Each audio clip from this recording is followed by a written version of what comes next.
네, 안녕하십니까. 신지식인 정인태입니다. 저는 국립한국복지대학교 특임교수를 역임했습니다. 이준석이 윤석열과 대립하면서도 창당 안 하는 이유, 정당보조금. 네, 이 주제로 말씀을 드리겠습니다. 자, 이준석이 지금 윤석열과 굉장히 대립을 하고 있죠. 네, 그래서 이준석은 행정부가 입법부 통제하려고 한다. 민주주의 비상상황이다. 이 정도로 지금 비판하고 있고, 윤 대통령에 대해서 국민도 속고 나도 속았다. 네, 이러한 얘기를 하고 있어요. 네, 이준석 국민도 속고 나도 속았다. 창당은 오히려 다른 쪽에서 할 수도 이렇게 지금 몰고 가고 있죠. 네, 박지원은 이준석 총선 즈음 신당 창당할 것 이렇게 얘기하고 있어요. 이게 왜냐하면은 총선에서 국회의원들을 확보하면은 이제 정당 보조금이 나오기 때문입니다. 그래서 이 국회의원 수에 따라서 정당 보조금을 받게 되는 거죠. 네. 유승민, 이준석 신당 창당 시에 국민 42.5%가 국힘 말고 신당을 지지한다. 이런 상황이 나오죠. 네, 박지원, 이준석 창당 안 한다. 2024년 총선 앞두고 할 것 이렇게 얘기하고 있어요. 이게 뭐냐면 다 정당 보조금 얘기입니다. 정당 보조금 얘기. 그래서 정당 보조금을 빨리 폐지해야 된다. 저는 그렇게 말씀을 드리고요. 이 과거에 보면은 2021년 기사를 보면은 윤석열 공상과학 소설 쓰지 말고 입당해야. 그 이제 이준석은 계속 그 입당하라 해갖고 윤석열이 이제 입당하게 되는 거죠. 그러면서 윤석열 입당 안 하면 대선 자금 감당 못한다 이런 얘기를 하고 있어요. 이게 이제 이준석이 한 얘기죠. 네, 윤 전 총장도 재산이 적은 편은 아니지만 100억, 200억이 들어가는 판에 버틸 수 있는 정도의 재산은 없다. 네.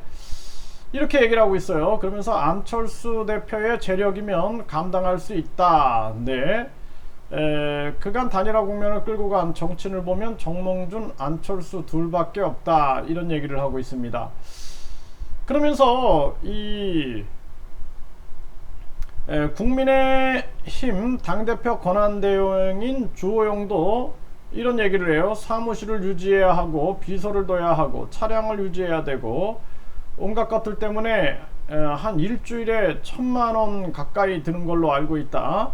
우선 활동에 필요한 정치자금 문제도 입당하면 해결이 되는데 그렇지 않으면 모두 개인 돈으로 해결을 해야 된다. 정당 밖에 있는 대선 후보가 다른 사람의 도움을 받으면 정치자금법 위반이라고 언급하고 있다. 이렇게 해서 이제 결국엔 정당 정치로 몰고 가고 있는 거죠. 그래서 우리나라가 정당 보조금, 선거 보조금, 선거 보전금을 폐지해야 돼요. 정당이 국회의원 수에 따라서 매년 정당 보조금 500억을 나눠 먹게 하고 국회의원, 지방선거, 대통령 선거 약 1,500억을 또 나눠 먹게 하고 선거 끝나면은 대통령, 국회의원 약 1,200억씩 또 지방선거는 약 6천억 이렇게 해가지고 결국에는 4천억이죠. 네, 그렇게 해가지고 결국에는 이 돈들을 계속 나눠먹기를 하고 있는 것입니다. 그렇기 때문에 국민들은 세금을 열심히 내지만 이들이 다 거기서 빼먹고 있는 거예요. 그래서 정당엔 돈이 있기 때문에 정당으로 들어와야 된다. 이런 얘기들을 하고 있는 것입니다.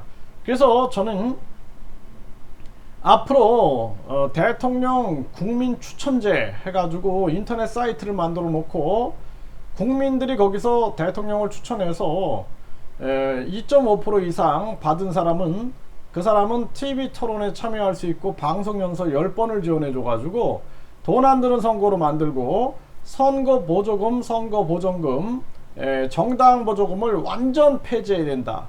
이준석이 아마도 정당 보조금 제도가 없었다면 당장 창당하지 않았을까 저는 그렇게 생각을 합니다. 그런데 그렇지 않으면은 사실 돈 싸움이에요. 돈 싸움. 돈이 신입니다. 돈이 신이에요. 그렇기 때문에 이 신을 가진 자들이 이길 수밖에 없는 거예요. 그 결국에는 대한민국 선거에서는 진짜 무슨 신이 내려와도 안 돼. 돈 없으면 안 되는 거예요. 세종대왕이 환생해도 안 돼요. 돈 없으면 안 되는 거예요. 이 거대 양당이 그러한 구조를 만들어 버렸다. 그렇기 때문에 이준석이 윤석열과 대립하면서도 창당을 안 하는 이유, 차라리 니네가 나가서 해라 이렇게 하는 이유가 재산이죠. 재산. 그래서 국힘당이 지금 빌딩을 가지고 있죠. 네, 그리고 민주당도 빌딩을 가지고 있어요. 이거 많이 많죠. 정당 보조금 가지고 산 거 아니냐 이런 비판들이 있죠. 그렇기 때문에 그 재산을 놓지 않는 거죠. 그래서 앞으로는 보통 사람들의 인터넷 정치혁명이 일어나야 된다. 인터넷 당이 창당돼서 인터넷 정치혁명이 일어나야 된다. 저는 그렇게 보고 있습니다.